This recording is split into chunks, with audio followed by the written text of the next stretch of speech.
L'objectif d'égalité professionnelle entre femmes et hommes est affiché par l'Union européenne depuis sa création et n'a cessé d'être réaffirmé depuis. En France, les politiques publiques exigent des entreprises davantage d'égalité salariale et de parité dans l'accès aux différentes positions professionnelles. Pourtant, malgré cet arsenal législatif, les femmes restent sous-représentées dans bon nombre de postes à haute responsabilité. Alors qu'en 2020, elles constituent environ la moitié de la population active, elles ne représentent qu'un tiers des managers et seulement un cinquième des membres des comités exécutifs des entreprises du CAC 40. C'est ce qu'on appelle le plafond de verre. Pourquoi en est-on encore là ? Pour répondre à cette question, nous sommes allés rencontrer une cinquantaine de cadres.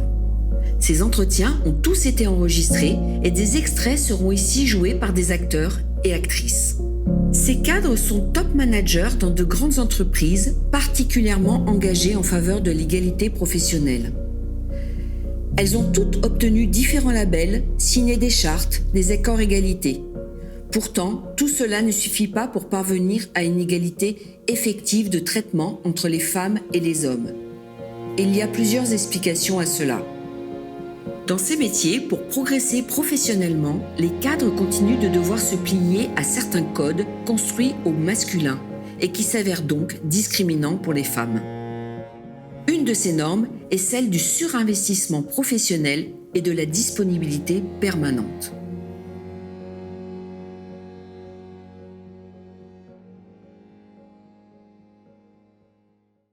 Là, si je vous le dis, vous allez exploser. Là, je fais 8h30, 22h. Mais personne ne m'oblige. Je suis toute seule sur mon plateau le soir. Mon chef n'est même pas là. Je les vois jamais, mes chefs. C'est même pas... Et d'ailleurs, eux, ils rentrent à 19h, 19h30 et ils commencent à 7h le matin. Et c'est pas une question... Je peux tout à fait rentrer le soir, être avec... D'ailleurs, je le fais. Par exemple, il y a des semaines où ma mère n'est pas là, je vais les récupérer. En fait, c'est vraiment une organisation personnelle. La semaine prochaine, pendant 15 jours, ma mère n'est pas là, je vais aller les chercher. Bon, je vais les chercher à 17h30. Donc, je pars à 17h30 tous les soirs. Je préviens personne, hein, mis à part mon assistante. Et c'est juste que pendant 15 jours, c'est moi qui gère. Donc, je vais avoir 17h30, 21h intense. Et après, à 21h, je ferai tout ce que j'ai pas eu le temps de faire. Voilà, donc c'est une liberté. C'est juste que pour moi, parfois, c'est plus simple de rester là plus tard et d'évacuer que de rentrer, m'occuper de tout ce qu'il y a à faire à la maison et me reconnecter après, quoi. Voilà. Oui, je travaille à plein temps. Je travaille également chez moi, et y compris les week-ends. Je voyage beaucoup. Parce que je couvre toute la partie, l'Europe, le Moyen-Orient et l'Afrique. Et donc, je voyage 2 jours tous les 10 jours. C'est beaucoup. J'en prends, oui, mais je travaille souvent. Il n'y a pas de vacances où je n'ai pas travaillé. Bon, c'est différent. C'est beaucoup de lecture de dossiers que je n'ai pas pu lire. Le rythme est différent. Je travaille les week-ends. Je travaille bien, oui. 8 heures dans un week-end, à peu près. Cette exigence de disponibilité permanente apparaît comme une évidence, comme quelque chose qu'on accepte pour pouvoir accéder et rester aux postes les plus intéressants. De même, dans ces métiers, évoluer professionnellement passe encore souvent par la nécessité d'effectuer régulièrement des missions à l'étranger, voire de s'expatrier. Or, la nécessité d'être mobile pour faire carrière défavorise encore très nettement les femmes. En effet, au nom de motifs familiaux, les propositions de postes à l'international vont en priorité être faites aux hommes pour leur plus grande liberté, réelle ou supposée, vis-à-vis de la situation professionnelle de leur conjointe. Alors ce poste, je l'ai eu, je me rappelle, c'était un mois d'août. Il y avait le DRH, je commence à discuter 5 minutes avec lui. Et je lui dis, moi, dans 6 mois, j'aimerais bien commencer à bouger. Et je lui dis, je suis ouverte à plein de trucs, quoi. Hein, et by the way, si c'est un poste à l'étranger, je serais super contente. Ah bon ? Parce qu'évidemment, au siège depuis un moment avec 3 enfants, le biais, c'est Solange, elle bouge pas. Elle a un mari qui travaille, 3 enfants. C'est pour ça que c'était important pour moi que je précise que j'avais envie d'être un peu mobile, quoi. Moi, je bosse ici depuis 2 ans, après 6 années passées en Allemagne. Et j'ai pu constater que dans le réseau d'expatriés, il y avait très peu de femmes. Voilà. Et c'est souvent que dans le couple, monsieur a un meilleur poste que madame, et donc une opportunité de partir à l'étranger. Et en fait, quand il y a une opportunité de partir à l'étranger, la deuxième personne du couple doit faire un sacrifice. Et si c'est monsieur qui doit faire le sacrifice, il est plus coûteux, il est plus difficile que si c'était madame qui avait à le faire. Donc souvent, monsieur part en expatriation, il est accompagné par madame, qui fait un sacrifice. Pour moi, c'est la vraie raison. Au cours des entretiens que nous avons réalisés, les éléments de la vie privée sont très vite abordés par les femmes et évoqués sous l'angle de la difficile articulation avec leur vie professionnelle. Contrairement aux hommes qui évoquent rarement ce thème spontanément, l'incidence de la vie familiale sur leur carrière est toujours très forte. Avec leurs horaires très étendus, leurs déplacements fréquents, beaucoup nous racontent les difficultés qu'elles rencontrent pour mener de front une telle carrière et leur rôle de mère. Je peux pas dire que... Enfin, j'ai quand même géré beaucoup de choses, donc je peux pas dire que ce soit facile. J'ai rien sacrifié de ma carrière. Je pense quasi rien. Parce que à la fin de l'audit interne, j'aurais pu prendre un poste de chef à l'audit. Mais ils n'ont pas voulu céder sur le fait qu'ils ne m'envoient pas en mission 4 mois à l'étranger. Et ça, ces missions longues, là, aux États-Unis ou en Asie, comme j'allais avoir 2 enfants, je voulais pas le faire. Même en rentrant au milieu de mission, j'ai considéré que c'était trop. Mais mis à part à ce moment-là, j'ai pas l'impression d'avoir dû faire des sacrifices de ma carrière. Mais en revanche, le fait de vouloir mener une carrière et d'avoir 3 enfants, là, le quotidien reste quand même très dur. Très, très dur. Parce que tous les jours, c'est compliqué, quoi. L'organisation, les activités des enfants. S'ils sont malades alors que j'ai des réunions importantes, les devoirs... Je passe parfois mon week-end à ça. Et mon mari, qui partage raisonnablement, mais enfin pas plus que ça quand même. Je sais par exemple que si c'est lui qui garde les enfants, je sais que quand je vais rentrer, ils vont pas être douchés, les devoirs vont pas être faits, et ils vont être avec un bout de fromage devant le canapé, devant la télé. Je le sais. Donc soit je m'énerve, soit j'appelle 10 fois avant, je fais 50 SMS pour dire pense à ça, pense à ça. Soit ça me met hors de moi et j'en ai marre et voilà. Quand c'est ma mère, je sais que ça sera fait comme moi. Donc, et ça change pas avec les années. Et pourtant, ils grandissent. Moi, je dirais que me concernant, il est clair que ça a été compliqué entre 30 et 40 ans. Mais vraiment très compliqué.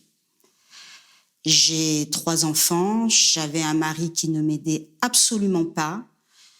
Je devais tout porter moi-même, les voyages, les trucs. C'était cauchemardesque. Enfin, cauchemardesque. C'était compliqué. Du coup, c'était dur. Donc, j'ai dû serrer les dents. Et c'est pour ça que je parle de combat. Parce qu'il y a beaucoup de choses sur lesquelles j'ai dû serrer les dents et je me suis dit, il faut tenir. J'ai eu mon fils tard, donc quand j'ai eu mon fils, j'avais déjà occupé mes premiers postes de management. Et on sait que ce sont ceux-là qui sont compliqués à obtenir. Parce qu'une fois qu'on a atteint un certain niveau de... Enfin, quand j'ai eu mon fils, j'étais déjà membre d'un COMEX. Donc le plus dur avait été fait.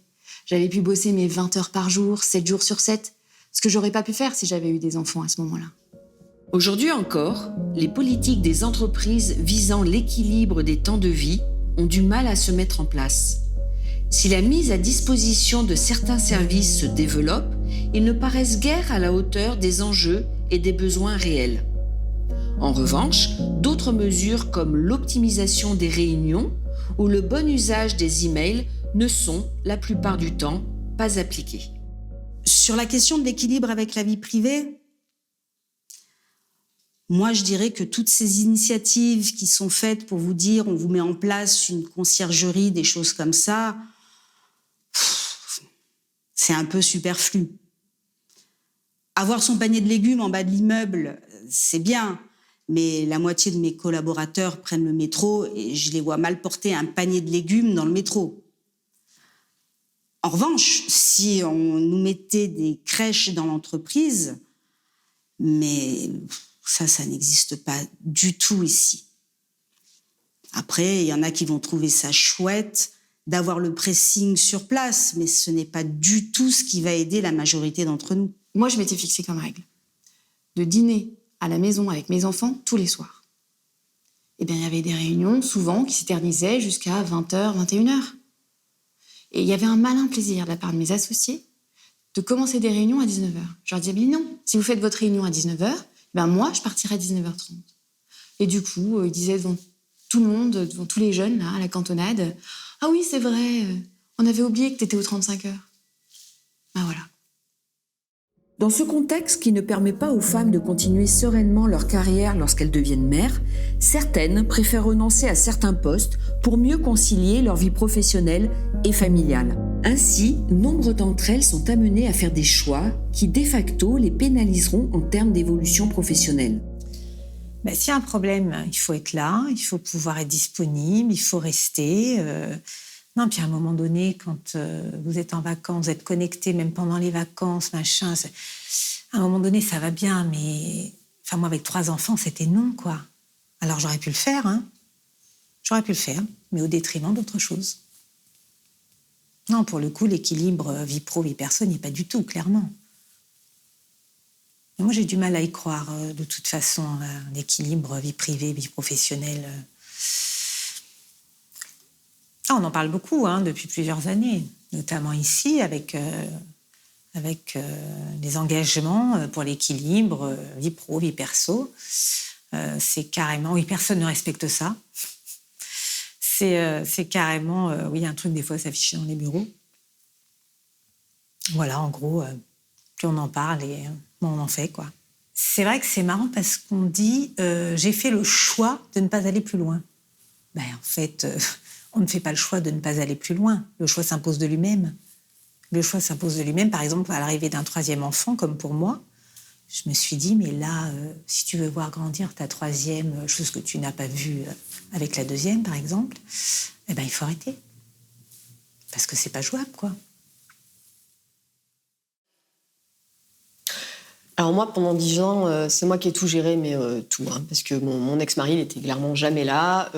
Il avait ses trucs d'entreprise, ses machins, ses trucs. Voilà. Donc moi, je partais du bureau à 18h. Et c'est évident que pour faire une carrière, c'est pas aidant, quoi. Alors oui, même si aujourd'hui, je me dis, ça va. Finalement, je m'en sors pas si mal. Mais enfin, si j'avais eu plus de temps, plus de soirées pour faire du réseautage, ce genre de choses, enfin, si moi, j'avais pu le faire, c'est clair que je serais beaucoup plus loin aujourd'hui. Et voilà. Bon, après, c'était... Voilà, ça va. Mais c'était mon choix, c'était notre choix. Ne pas pouvoir fortement déborder sur les horaires standards peut pénaliser les femmes en les privant de l'accès à certains contacts le soir ou les week-ends. Or, à ces niveaux de responsabilité, l'information sur les postes vacants reste assez confidentielle et c'est souvent le bouche à oreille qui est à la source de l'information. Une bonne insertion dans des réseaux est donc très favorable au déroulement de la carrière et la difficulté d'y accéder ou de les entretenir régulièrement peut donc freiner les femmes dans leur mobilité ou dans leur progression professionnelle. Mon compagnon, je l'ai rencontré ici, donc on travaillait dans la même entité à l'époque. Et comme je suis rentrée dans son intimité, je me suis rendu compte qu'il avait une vie parallèle cachée en dehors du bureau, par réseau, que moi, j'avais pas du tout. Et ça a été hyper choquant pour moi, parce que je me suis rendu compte qu'en fait, quand on est une femme, on a beau bien s'entendre avec tout le monde, être professionnel, etc., eh ben, on n'est pas un homme.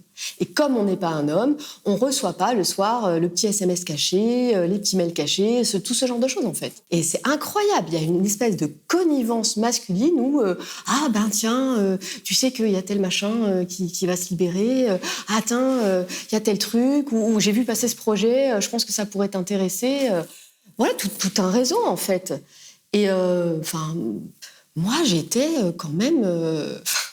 Oui, je vous assure, j'étais sidérée, quoi. Je me suis dit, mais pourquoi moi, on ne me dit rien ?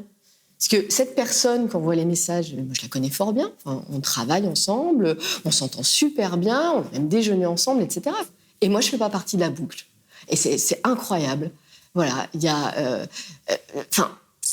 c'est plus qu'un message, quoi. Hein. Je veux dire, c'est vraiment une boucle. Quand je dis une boucle, c'est qu'il y a tout un réseau et qui passe même par des gens à l'international et même...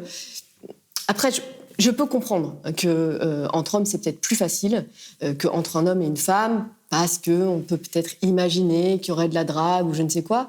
Enfin bon, si c'est professionnel, c'est professionnel. Du moins, ça devrait le rester. Moi, par exemple, personne ne m'a jamais proposé d'aller passer le week-end ou même la soirée dans la famille du gars qui est expat là-bas, alors que c'est pas le sujet. Hein. Je veux dire, il y a la femme, il y a les enfants. Ça se pourrait de dire, bah tiens, tu viens dîner à la maison ce soir. Mon ami, ça lui est arrivé 200 fois. Et moi, jamais. Voilà, parce qu'il y a cette espèce de protection masculine dans le secret du réseau où on se garde les postes entre nous, on se donne les infos entre nous, hein, on se tape dans le dos, on se raconte une bonne petite blague de cul au passage, ça c'est clair. Voilà. Donc oui, ils font des choses où clairement on ne peut pas emmener une femme, quoi. Et moi, j'ai été avec lui à Dakar. Enfin, là, pour le coup, je l'ai accompagné dans un déplacement professionnel. Et j'ai bien vu, hein, les mecs, le soir, ils sortent, ils vont voir des femmes, ils font des machins. Enfin, évidemment que c'est compliqué d'emmener une collaboratrice. Et pourtant, c'est là que se fait le business.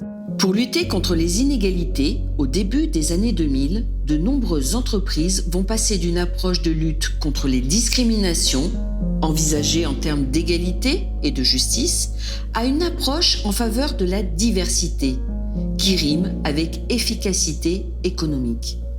Le principe est alors d'utiliser les compétences des unes et des autres pour améliorer la performance de l'entreprise.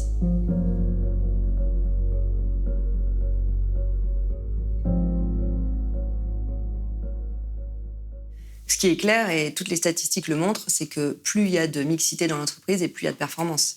Il y a clairement une corrélation entre la performance et la mixité dans l'entreprise. Et ça, c'est pas moi qui le pense de manière très intuitive, c'est statistiquement prouvé. Il y a des études qui le prouvent, celle de McKinsey, entre autres, et qui vont vous montrer que si vous prenez les entreprises qui performent le plus, comme par hasard, c'est les plus mixtes. Et si vous prenez les entreprises qui performent le moins, c'est les moins mixtes. Et ça, c'est statistique. C'est prouvé.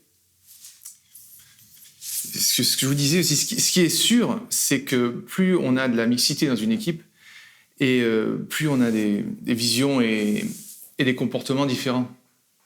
Et ça vaut pour tout. Hein. Ça vaut pour les comportements en termes de sensibilité, et ça vaut aussi pour le côté générationnel. Ouais. Ça vaut aussi pour des questions de diversité culturelle. Venir de pays différents, on a des visions complètement différentes. En fait, on est beaucoup plus créatif, quoi. C'est clair. Après, pour l'entreprise, la diversité, on sait que c'est quelque chose de très important. C'est une bonne chose. Si un bon manager, si moi, je dirige une entreprise, je vais renforcer la diversité parce que je sais que selon les études McKinsey et autres, que ça sera bien pour mon entreprise. Puis après, il y a l'argument économique. On voit bien que le passage d'une approche en termes de lutte contre les discriminations à une approche en faveur de la diversité, c'est un changement de paradigme. La différence va être source de richesse et donc on va valoriser des caractéristiques individuelles et non pas des caractéristiques productives. Et en particulier, on va valoriser le sexe ou les origines culturelles. Or, la valorisation de ces caractéristiques, elle n'est pas sans conséquences. Pourquoi ? Parce que les résultats des collaborateurs et des collaboratrices, leurs performances, leurs compétences, vont servir pour les promouvoir, pour leur verser des primes, leur verser des bonus. Et on va supposer que ces fameuses évaluations sont neutres. En réalité, elles sont indissociables d'un modèle organisationnel qui a été façonné par et pour les hommes. Et puis, on va sous-entendre que la simple présence des femmes dans les entreprises améliorerait la performance de l'entreprise. C'est-à-dire que les qualités dites féminines vont faire partie du référentiel de compétences. C'est comme si les femmes, on devait les inclure dans les organisations en tant que femmes, au nom de leurs différences, comme complémentaires et non pas comme égales. Et puis, encore faudrait-il que cette fameuse performance de la mixité soit démontrée. Et là-dessus, on va trouver beaucoup d'études qui proviennent de cabinets de conseil, comme McKinsey, ou qui sont publiées dans des revues académiques. Et là, le premier problème, c'est que, pour un certain nombre, elles comportent des limites méthodologiques. Le deuxième problème, c'est que leurs résultats ne convergent pas. Et on arrive là sur l'écueil dénoncé par Rejane Cenac, qui est que si la performance de la mixité n'est plus démontrée, alors l'égalité devient une option irrationnelle. Aujourd'hui, ils sont convaincus que ça crée de la valeur, que la diversité crée de la valeur. Bon, ce n'est pas que féminin, mais que le fait qu'on soit tous dans le même moule, et aujourd'hui, on est confronté quand même à des transformations lourdes. C'est extrêmement important, cette richesse de profil, de compétences, de mindset. Donc rien n'est genré, mais par contre, il y a des dominantes. Les femmes sont quand même plus dans l'écoute et moins dans les enjeux de pouvoir. Et ça, quand les réseaux se sont formés, moi, j'ai réussi à développer un réseau de femmes sur des postes clés. Et on avait toutes à peu près la même constatation qu'on est, pour la plupart d'entre nous, très différentes de la gente masculine. Que la manière de prendre les problématiques est quand même plus tournée vers le résultat, le bien public. La femme et moi la femme ne naît pas avec le gène du pouvoir. L'homme naît avec le gène du pouvoir. Il aime afficher ses signes de pouvoir, de puissance, de domination, de ceci, de cela. Donc, dans la manière de travailler... moi, j'ai évolué dans un milieu d'hommes. Et moi, j'ai fait toute ma carrière où je n'ai managé que des hommes. Et aujourd'hui, dans le métier qui était le mien, il n'y a aucune femme. Mais effectivement, ma manière de travailler était très différente de la leur. Et en même temps, je pense que j'ai eu la carrière que j'ai eue parce que j'étais différente. Et ils avaient besoin de moi parce que j'étais différente. Les femmes ont des compétences tout à fait complémentaires de celles des hommes. Et je pense que, justement, ça va beaucoup compter dans la manière d'aborder le travail, d'aborder le management, qui, pour moi, peut créer un environnement beaucoup plus stable, plus sain. Je ne sais pas, d'avoir autant de managers hommes-femmes pour gérer des personnels hommes-femmes. Voilà. S'il y a un déséquilibre, en fait, s'il y a plus de managers hommes pour gérer des personnels hommes-femmes, eh bien, l'empathie sera un peu plus difficile à avoir. Je pense qu'on a des perspectives différentes sur ce qui nous entoure quand on est un homme, quand on est une femme. Et je pense que c'est très complémentaire. Pour la créativité, des choses comme ça, qui peuvent bénéficier à l'entreprise. Effectivement, on entend souvent ce genre d'argument. Les supposées compétences féminines, comme masculines, sont renvoyées à des caractéristiques naturelles. Les qualités des femmes, comme celles des hommes, vont être essentialisées. Et l'approche par la diversité, qui est l'approche dominante aujourd'hui dans les organisations, ne va jamais remettre en cause les stéréotypes de sexe. On peut même dire qu'au contraire, elle a tendance à les entretenir tout en donnant l'illusion que l'entreprise est en train de lutter contre. Et de fait, les entreprises mettent en place plein d'actions pour aider les femmes à progresser dans leur carrière, à briser le plafond de verre. L'objectif de ces formations, c'est que les femmes s'approprient, incorporent ces codes, ces savoir-être, qui sont les codes et les savoir-être nécessaires pour progresser dans la carrière, atteindre des postes plus importants. Mais ces codes et ces savoir-être, les hommes les auraient naturellement, alors qu'ils feraient défaut aux femmes. En fait, ces actions, au lieu de revisiter les normes professionnelles qui restent masculines, viennent les renforcer, les légitimer.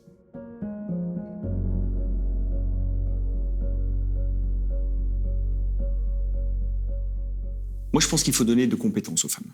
Voilà. Qu'elles sachent parler, qu'elles aient confiance en elles, qu'elles sachent négocier leur salaire. Qu'elles prennent des postes, même si elles n'ont que 50% des compétences. Ça, voilà. Moi, je pense que c'est plus une affaire de...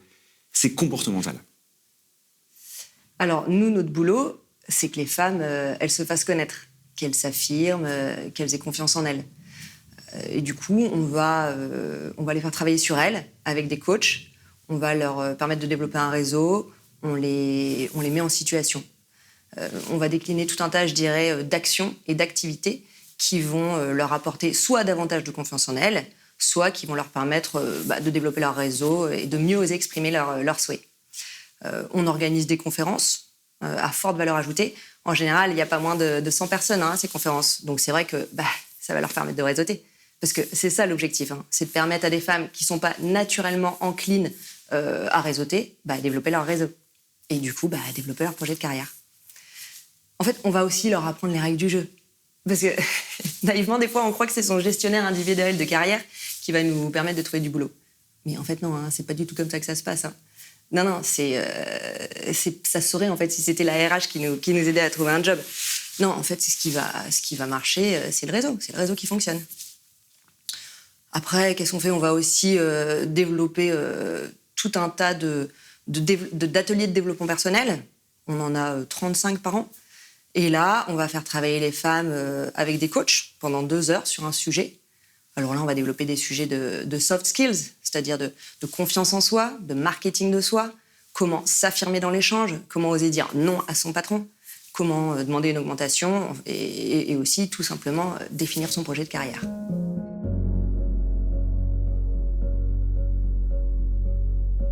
Dans ces entreprises, l'accès des femmes au pouvoir ne se fait pas en subvertissant l'ordre du genre, mais en l'acceptant. On est bien dans le cadre d'une mobilisation respectueuse qui consiste à limiter les entraves que connaissent les femmes tout en acceptant l'ordre établi. Par ailleurs, dans ces cultures d'entreprise toujours masculines, où le virilisme et le machisme sont encore souvent présents, certaines femmes du top management se sentent en terrain hostile et victimes d'une violence symbolique persistante.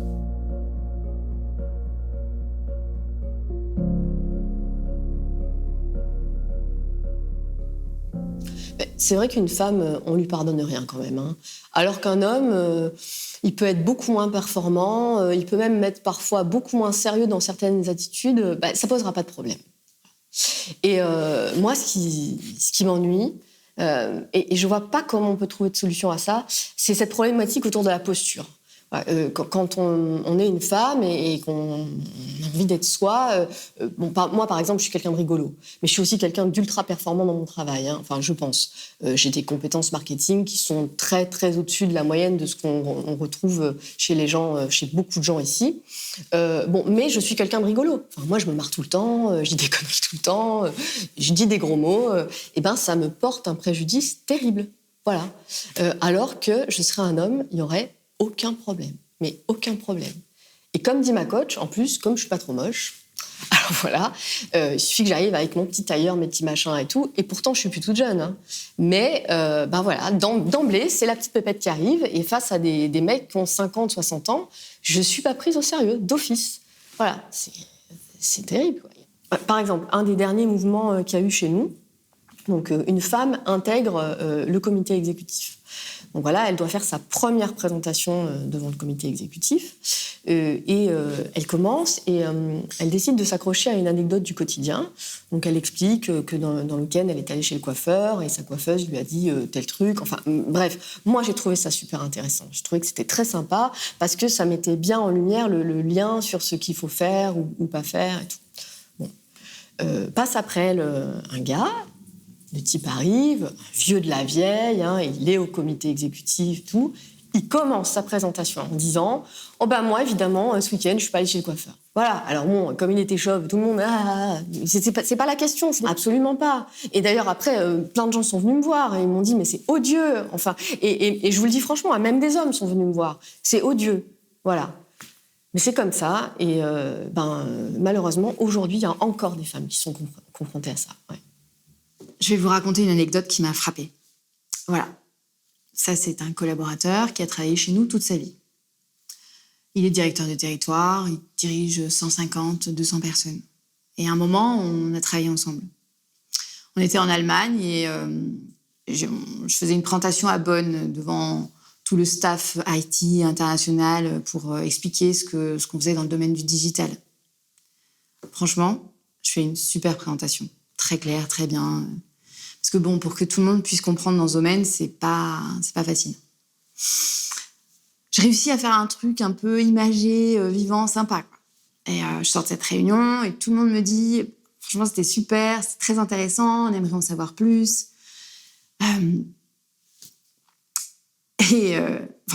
ce jour-là, j'étais pas du tout en mini-jupe ou autre. J'étais impeccable. On déjeune avec tous les membres du COMEX. J'avais quand même le directeur général à côté de moi. Et là, il n'avait pas pu assister à la présentation. Et il demande alors comment s'est passée la présentation d'Emmanuelle. Et là, ce gars, devant tout le monde, dit « Ah oui, super, on aurait dit qu'elle faisait sa présentation en maillot de bain. » Mais je sais absolument pas ce qu'il a voulu dire par là. Mais si vous voulez, ça vous montre que c'est horrible. J'aurais été un homme. Il aurait dit « Ah, super, tout le monde était emballé. » Mais là, ça veut dire quoi? Elle a fait sa présentation en maillot de bain. Dieu merci, ça a jeté un froid, parce que je pense que tout le monde était... Ça n'a pas été « Ah, ah, c'est très drôle. » Mais moi, à ce moment-là, j'ai perdu tout mon crédit. Cet homme, en une phrase, il a cassé tout mon travail, tous les efforts que j'avais faits. Et ça, c'est ce qui arrive aux femmes régulièrement. Beaucoup nous expliquent que pour être prises au sérieux, elles sont obligées de faire preuve de fermeté dans un univers où il faut montrer qu'on est sûr de soi, en étant souvent minoritaire, voire parfois l'unique femme. Mais le paradoxe est que l'alignement des femmes sur ces codes est souvent mal perçu et dénoncé. Ce matin, alors c'est marrant, je discutais avec un collègue masculin et on se faisait cette réflexion que ces femmes qui arrivent, qui s'approchent très près du pouvoir ou qui sont carrément au pouvoir, c'est fou, comme on a l'impression qu'elles doivent être dans une posture où elles sont mais pas sympathiques, quoi. Les femmes qui sont vraiment dans le management, le top management, elles ont les mêmes codes que les hommes, finalement. Et le même cynisme, je trouve. Je pense qu'elles prennent les mêmes mauvaises habitudes que les gros managers hommes, et en fait, elles tombent dans les mêmes travers. J'ai l'impression que l'accession au pouvoir, qu'elles se perdent un petit peu en route, quoi. Non pas que je les mette sur un piédestal, loin de là, mais c'est vrai qu'avoir aussi peu de différences, que l'on soit un homme et une femme dans le management, c'est pas normal, quoi. Il devrait y avoir des différences et je les constate pas. Dans beaucoup de grandes entreprises, les politiques d'égalité reposent sur la mise en place de mesures concrètes et relativement coercitives, comme celle par exemple de quotas de femmes sur certains postes. Chez les hommes, ces différentes mesures sont loin de faire l'unanimité et font l'objet de fortes résistances. On assiste à des discours de lassitude, voire de plainte, car ils se sentent collectivement dépossédés par l'arrivée de femmes qui bénéficieraient, selon eux, de toutes sortes d'avantages non mérités.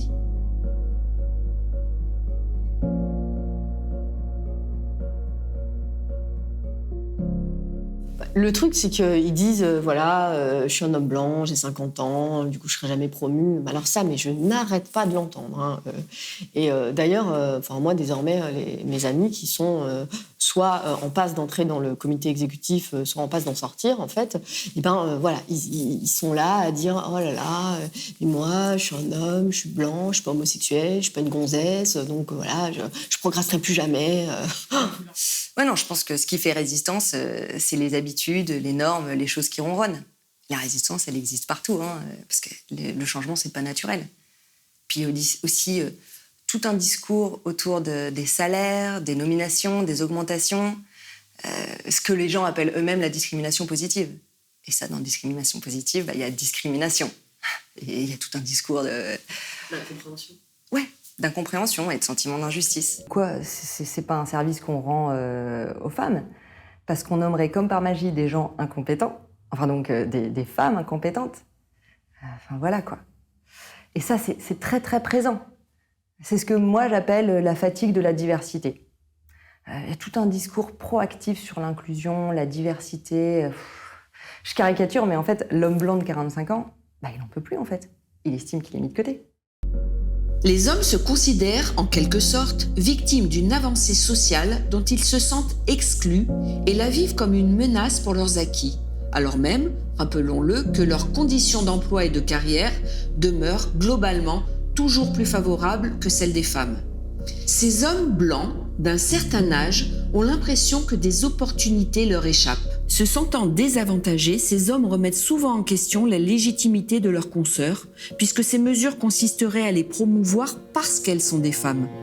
Les politiques d'égalité sont perçues comme non méritocratiques et celles qui en bénéficient, in fine, comme non méritantes. Moi, je trouve que... Alors moi, je suis pour l'équité, hein. Mais là, je trouve que la discrimination positive, ça va trop loin, en fait. Si vous voulez, moi, ce que j'aime pas, c'est que les choses soient planifiées, organisées. C'est un peu comme si, en fait, on planifiait des naissances, en fait, voilà. Les choses devraient se faire beaucoup plus naturellement, vous voyez. Enfin, moi, ça me choque. Ça me choque qu'on soit obligé de... qu'on soit obligé de dire dans des conseils d'administration qu'il faut qu'il y ait de l'équité dans la représentation. Pour moi, ça n'a pas de sens. Alors, moi, je suis pour l'égalité. Hein.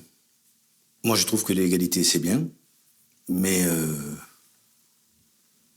maintenant, c'est l'homme qui a un handicap par rapport à la femme dans sa candidature. Et là, je trouve que ça va trop loin parce que c'est de la discrimination.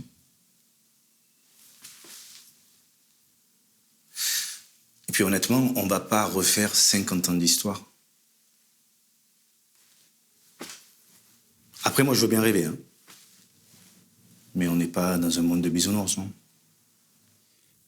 Dans les recrutements que je fais, je me suis déjà vu dire « quand même, c'est une femme, moi. » Et j'en ai pas. Donc peut-être que... voilà. Et en fait, après, je me suis dit « non, je peux pas rentrer là-dedans.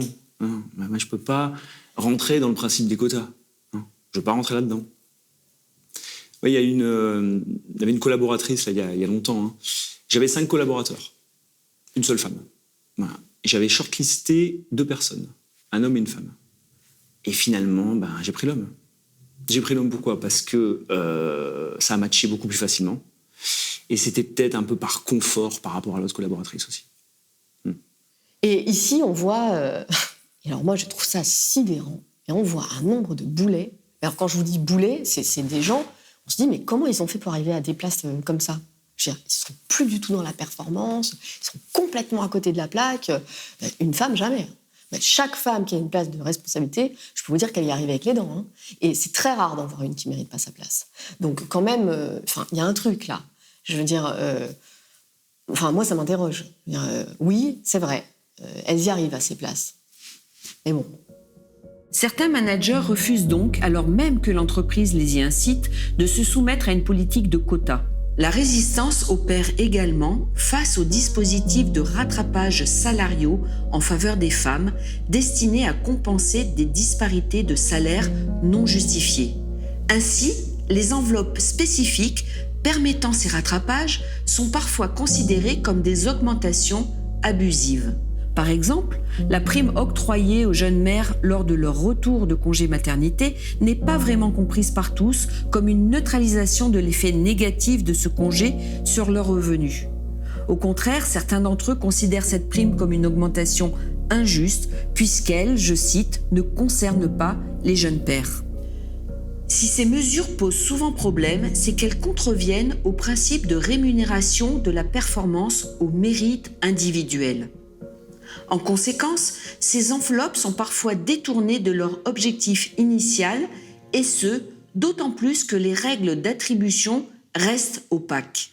L'effet pervers de ce manque de transparence est d'entretenir à la fois un sentiment d'illégitimité des femmes et celui d'injustice des hommes. Ah oui, les politiques d'égalité des chances du groupe, je les connais, oui.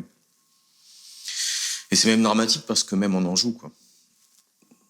C'est-à-dire qu'on sait qu'il y a des enveloppes d'augmentation pour les femmes. Et donc, ce qu'on va faire, comme les enveloppes d'augmentation générale, c'est-à-dire pour tout le monde, ne sont pas très élevées, on va prendre l'enveloppe d'augmentation générale, qu'on va répartir seulement sur les hommes, et on va jouer sur l'enveloppe égalité homme-femme pour augmenter les femmes. C'est comme s'il y avait d'un côté une enveloppe d'augmentation pour les hommes et une enveloppe d'augmentation pour les femmes. Alors c'est dramatique d'en arriver à ça, mais bon. Bon, moi, de toute façon, j'ai pas beaucoup de femmes. Hein. Mais aujourd'hui, je propose une femme.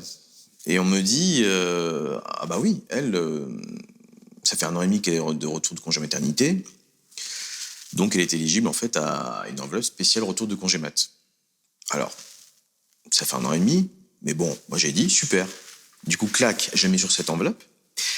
Ce qui me permet de libérer l'enveloppe normale, on va dire, celle qu'on réserve normalement aux collaborateurs et collaboratrices, mais que je vais réserver uniquement aux hommes, parce qu'il y a cette enveloppe spéciale pour elles. Alors après, je sais pas si c'est un bien ou un mal, mais à la fin, moi, ça me permet d'avoir une augmentation supplémentaire pour mes équipes. Comme quoi, on peut faire tout ce qu'on veut. Les gens en jouent, quoi. Malgré des avancées réelles favorisées par une politique d'égalité professionnelle, nous avons vu comment différentes formes de résistance fabriquent et maintiennent le plafond de verre. Ces résistances sont encastrées dans le fonctionnement même des organisations, à la fois dans des pratiques informelles de gestion des carrières et dans la pérennité des modèles managériaux dominants axés sur la diversité. De même, on a vu combien les dimensions culturelles et symboliques du pouvoir dans les organisations se déclinaient surtout au masculin. La permanence de règles apparemment neutres continue ainsi à produire une discrimination indirecte.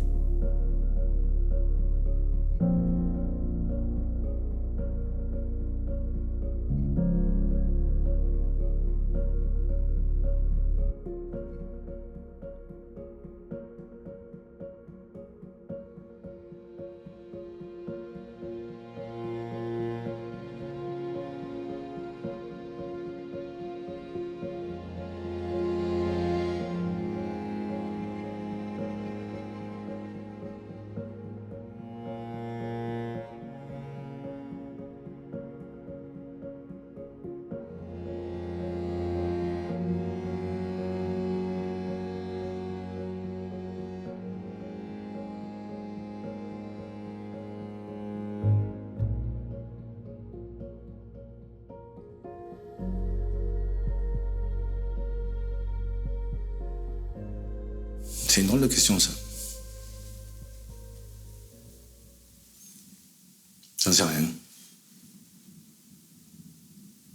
Non, vraiment, j'en sais rien. J'en ai aucune idée. Dans ma position actuelle, je pense que ça serait un petit peu plus difficile aujourd'hui, oui. Par rapport à mes pairs, au niveau managérial, peut-être à cause de la misogynie ambiante.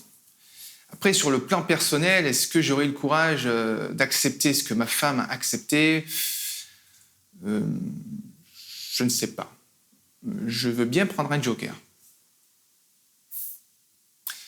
Probablement pas. Non, parce que dans le réseau d'expatriés, il y a très peu de femmes. Donc si j'avais été une femme, on ne serait jamais parti en expatriation.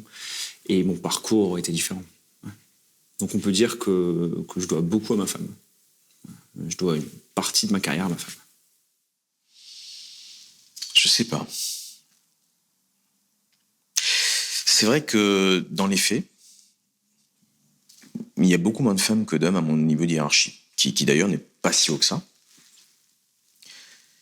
Mais c'est vrai qu'il y a beaucoup moins de femmes que d'hommes. C'est clair que, oui, ça aurait été peut-être différent.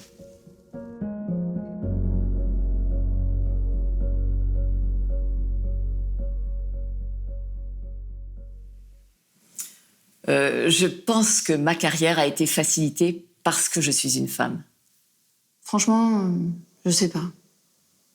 Parce que j'ai passé mes concours, j'ai eu les grandes écoles et puis j'ai démissionné parce que j'étais une tête de pioche. Mais je vais vous dire oui. Peut-être que si j'avais fait les mines ou Polytechnique, ça aurait été plus simple. Peut-être que, oui, si j'avais été un homme, ça aurait été plus simple. J'en sais rien. J'en sais rien. Franchement, j'en sais rien. Peut-être que si j'avais été un homme, ça aurait été plus simple. Peut-être que si j'avais fait 1m80, ça aurait été plus simple. Quand on me voit, je suis une femme, je suis petite, j'incarne pas l'autorité naturelle. Et je pense qu'effectivement, plus on progresse dans la hiérarchie, et plus c'est des choses qui sont attendues. Je pense que ça aurait été plus fructueux. Donc non, je pense qu'un homme, on ne lui aurait pas proposé un poste qui s'autodétruit. Ah oui. Et oui. Le poste de responsable, on me l'a proposé parce qu'il savait qu'à la fin, il le shootait. Donc un homme, on ne lui fait pas ça. Et puis de toute façon, un homme, il n'aurait pas pris. Il n'aurait pas pris, il aurait dit « Non mais attendez, moi je veux un poste, je ne veux pas un poste qui s'autodétruit. » Mais moi, je l'ai pris. Non. Bon, après, évidemment, il y a une question de caractère. Hein. Mais avec le même caractère, j'aurais pu aller plus loin. Si ça avait été un homme qui occupait ma position, un homme, on lui aurait donné beaucoup plus de secteurs à diriger. Ah non. Mais sérieusement, allez, vous n'avez pas la réponse à cette question? Mais non, si j'avais été un homme, là, je serais directeur management, au moins. Mais sérieusement, bien sûr que non.